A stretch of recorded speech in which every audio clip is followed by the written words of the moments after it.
What's up guys, so in this video I'll be showing you guys how to customize your shortcuts in Clip Studio Paint. So it's actually very easy to do, to customize your shortcuts in Clip Studio Paint. So what you want to do is go over to click on file here and then go down to shortcut settings, and then you click on it, and then here you have menu commands here. You have pop-up palettes, options, tools, and auto actions here.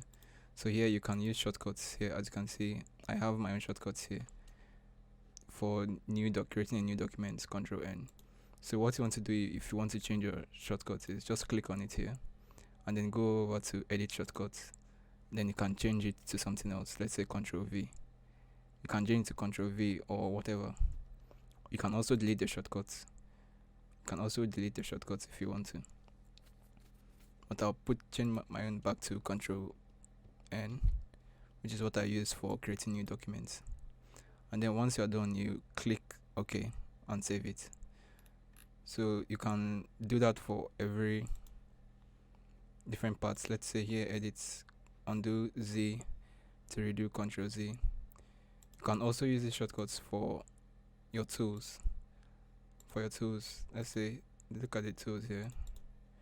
For my gradients, I use G. Brush tool, I use B.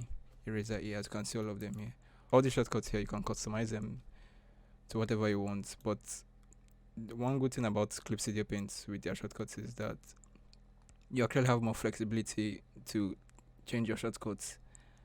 Unlike Photoshop, that doesn't. I don't know for this current Photoshop if it has more customizability, but Clip Studio Paint actually has more.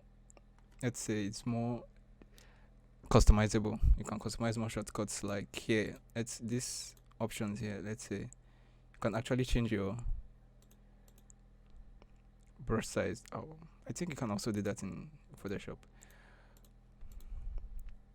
But anyway, that's just what I wanted to say. You can change your shortcuts here.